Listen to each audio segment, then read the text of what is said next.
Bismillahirrahmanirrahim. Assalamualaikum warahmatullahi wabarakatuh. Baik, hari ini kita akan melanjutkan materi dari pertemuan sebelumnya. Terakhir kita sudah membahas tentang asbabun nuzul dari Quran surat Ali Imran ayat 190 sampai 191. Hari ini kita akan membahas tentang tafsir atau penjelasan ayat dari Quran surat Ali Imran ayat 190 sampai 191. Aisyah meriwayatkan bahwa Rasulullah Shallallahu Alaihi Wasallam meminta izin untuk beribadah pada suatu malam. Kemudian beliau bangun, berwudu dan sholat. Saat sholat, beliau menangis karena merenungkan ayat yang dibacanya. Setelah sholat, beliau duduk memuji Allah Subhanahu Wa Taala dan kembali menangis lagi hingga air matanya membasahi tanah. Setelah itu, Bilal datang untuk azan subuh dan melihat Nabi Muhammad Shallallahu Alaihi Wasallam sedang menangis. Kemudian ia bertanya, "Wahai Rasulullah, mengapa Anda menangis? Padahal Allah telah mengampuni dosa-dosa Anda baik yang terdahulu maupun yang akan datang." Nabi menjawab, "Apakah tidak boleh aku menjadi hamba yang bersyukur kepada Allah Subhanahu wa taala? Dan bagaimana aku tidak menangis? Pada malam ini Allah telah menurunkan ayatnya kepadaku." Kemudian beliau berkata, "Alangkah ruginya dan celakanya orang-orang yang membaca ayat ini tetapi tidak merenungi kandungannya." Kita sudah seharusnya memikirkan tentang terciptanya siang dan malam, serta silih bergantinya secara teratur, yang kemudian menghasilkan perhitungan waktu bagi kehidupan manusia. Semua itu menjadi tanda kebesaran Allah Subhanahu wa Ta'ala bagi orang-orang yang berakal sehat. Jadi, bagi orang-orang yang berakal dan mau berpikir, maka mereka itu akan berkesimpulan bahwa tidak ada suatu pun ciptaan Tuhan yang sia-sia karena semua ciptaannya merupakan inspirasi bagi mereka. Dalam ayat 191, Allah menjelaskan mengenai ciri khas orang yang berakal, yaitu apabila memperhatikan sesuatu selalu memperoleh manfaat dan terinspirasi oleh tanda-tanda kebesaran Allah Subhanahu wa taala di alam ini. Ia akan selalu mengingat Allah dalam segala keadaan, baik waktu berdiri, duduk, maupun berbaring. Setiap waktunya akan diisi untuk memikirkan keajaiban-keajaiban yang terdapat dalam ciptaannya yang menggambarkan kesempurnaannya.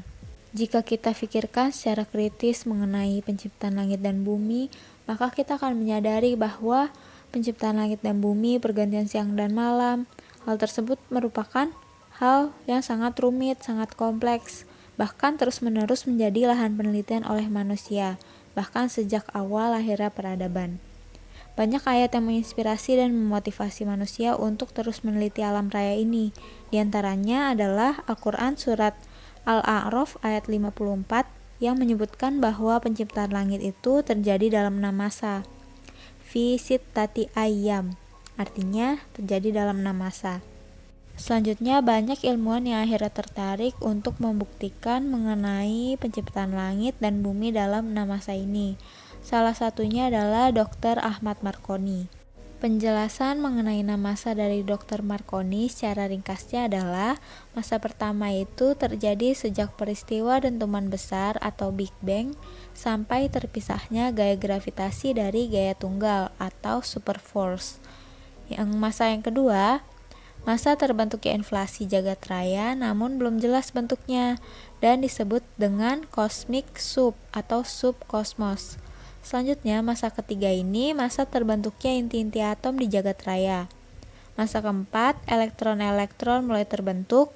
Masa kelima, terbentuknya atom-atom yang stabil, memisahnya materi dan radiasi, dan jagat raya yang terus mengembang. Masa keenam, jagat raya terus mengembang hingga terbentuknya planet-planet. Begitu juga dengan silih bergantinya siang dan malam yang merupakan fenomena yang sangat kompleks. Fenomena ini melibatkan rotasi bumi sambil mengelilingi matahari dengan sumbu bumi yang miring. Dalam fenomena fisika, bumi berputar mengelilingi matahari. Gerakan miring tersebut memberikan dampak musim yang berbeda. Selain itu, rotasi bumi juga distabilkan oleh bulan yang mengelilingi bumi. Jadi dengan begitu dapat kita pahami bahwa semuanya itu saling terkait. Kompleksnya fenomena penciptaan langit dan bumi, pergantian malam dan siang, tidak akan dapat dipahami dan diungkap rahasianya kecuali oleh para ilmuwan yang tekun, tawadu, dan cerdas. Mereka itulah para ulul albab.